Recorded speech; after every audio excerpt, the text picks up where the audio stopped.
Okay, so this is the beginnings of what's going to be a longer term review of the Evakool Glacier Series 40 litre fridge. I found this on eBay actually for around $490, but there was a special at the time, so I got it actually for $460, which is significantly cheaper than most of the 40 litre fridges and even those other Chinese brand ones. From what I understand, this one's made by Evakool, has a bit of warranty on it. So I thought I'd give this one a go. Also, price was very competitive, so cheaper than your Kings or any of the other brands. So I'll be making a few videos of how it goes. I'll test it, camping and so forth. Any warranty issues, whatever, I'll let you guys know. But yeah, so let me get this all open up and show you what we get in the box. I guess first things first, nicely packed. Obviously the box just slips off. So far, this came shipped through toll. Took about 5 days to get. I'm in Adelaide. These guys are in Queensland. But yeah, overall first impression, not too bad. Okay, probably also need to correct. This is actually a 50 litre fridge, 49 litre. Pretty light as well. It's on the box, that's upside down, but it's 16 kilos for the actual unit. 49 litre fridge. This is how it comes out of the box. Obviously none of the handles are on. Nice little clip to open it up. Inside you have two compartments, milk storage section and your frozen section. Obviously this is a single zone, two lights, but I mean overall build quality looks pretty good. Probably better than I would expect, to be honest. I forgot to mention as well, it comes with a free cover, so I'll put all of that on. As you can see, the handles are off, so let me put all of those on and then I'll turn it on. Okay, in the box we have a warranty card. As I said, 2-year warranty on this from Evakool itself. So any of the Evakool retailers will be able to service this for you. The other thing I noticed, the basket is obviously removable, but it also has a separation, which is a nice little feature, obviously for a fridge. You get a plug, cigarette lighter plug, and you also get the kettle cord for 240 volt. Handles are plastic mountings, pretty sturdy feeling at least, and two metal tubes with some screws to attach to the sides. Obviously just a Phillips screwdriver, and they're attached on the side sections over there. Power, haven't switched on yet, but we're looking at power switch, temperature settings and so forth.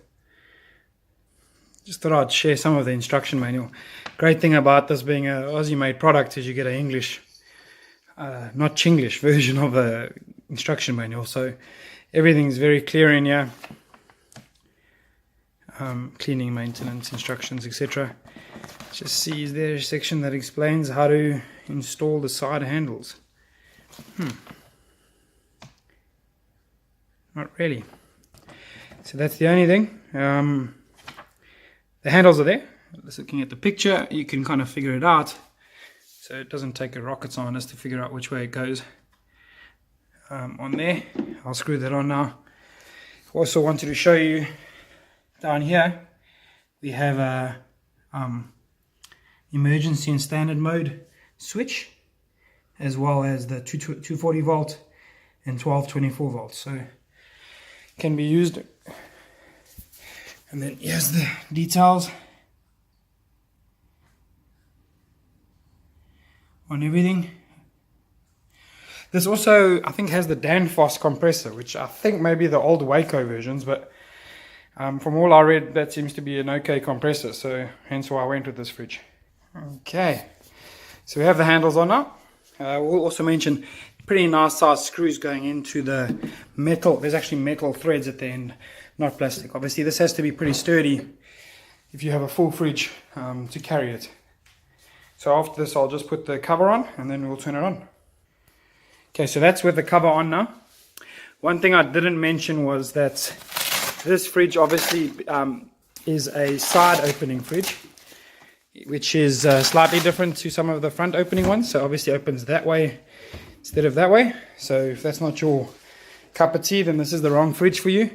Cover is pretty good. It's got two little pouches and then little air vents everywhere for all of the relevant compressor holes. I'll be turning it on next.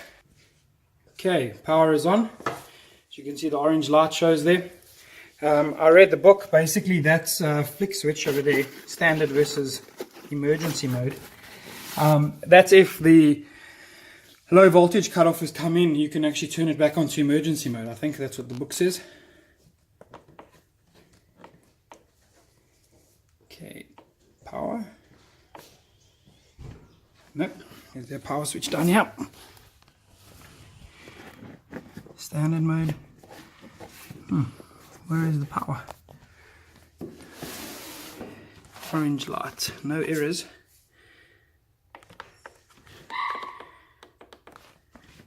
It would be very un-Australian of me to go and read the user manual, but I might have to. Oh, there it is. Just got to hold the power button. So I think that's current setting.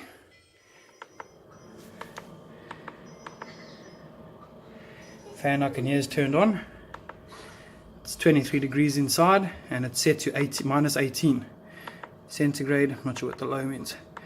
Let's set it to something reasonable, like, I don't know, -4 or 0. And let's see how long it'll take to get to 0. Low and E high. Low. I'll figure that out later. And that's it on. Pretty quiet. I mean, I can hear the fan. Don't know if you can hear on this, but not much noise coming from it. Inside we have, oh, that's pretty cool, 2 blue LEDs, one for the side storage and one for that. Let's leave it running and see how we go. Right, so actually after reading the instruction manual, that's low, medium, high is your battery voltage cutoff settings. So if the voltage of the input comes down to that setting, it'll automatically turn the fridge off. One thing I've noticed, this thermostat bypass switch in the user manual, emergency and standard mode, there's not much detail actually in the book about that. I can only guess that if, considering it's a thermostat and you want to bypass the thermostat, it would just switch it on. I'm not sure. I'll have to try and find additional information on that and update the video with it.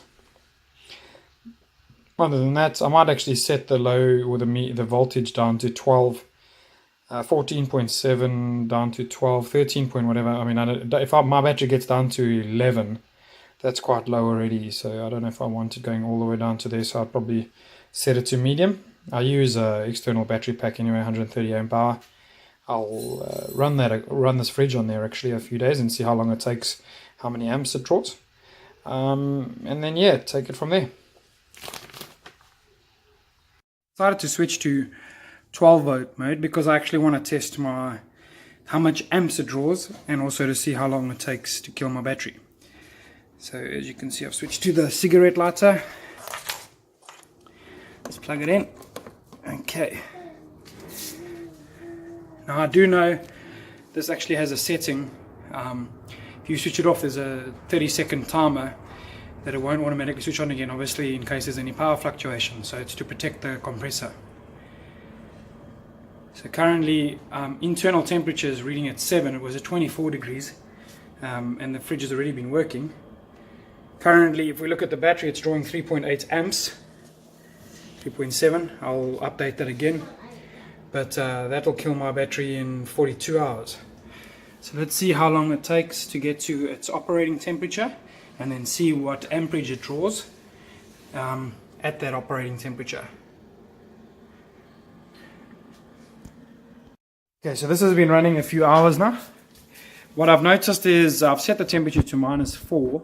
It goes down to -4 and then it switches itself off and creeps back up to 0. Then the pump switches on, or the compressor switches on, and then it obviously gets it back down to -4 again. If you look at my battery pack, you can see that the usage is 3.2 amps when it's on. But I've had this on for about 6 hours and it hasn't used any of this 130 amp hour battery. So I figured to make it a more reasonable test, I probably should put something inside it, because right now it's empty and there's no one opening it. So I decided to put 2 milk bottles in there, maybe a couple of 2 liters, and we'll let that cool overnight. Might find something to put in this little fridge section here. And yeah, we'll test it. And then tomorrow morning I'll see how much battery it's actually used overnight, which will give me some idea of how long I can run it on this Power Hub 130 amp hour battery. This running overnight. Overall it was on 0 degrees overnight, so that, I mean, it maintained that temperature. In the morning the battery pack was down to 98%, so it used 2% of the battery overnight.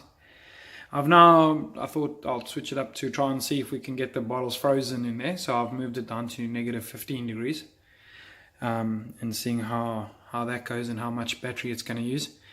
Obviously the compressor is switching on more often now because the lower temperature, so I guess if you're using it as a freezer you can expect to use a lot more power, and that's a no-brainer. So yeah, I'll see how long it takes to freeze the contents.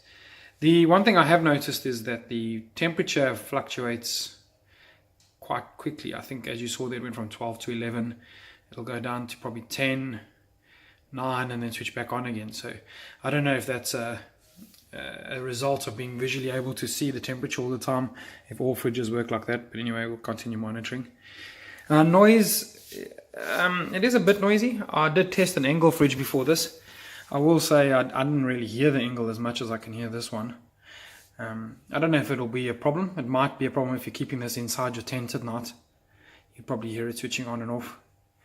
But I'll keep you posted. Yep.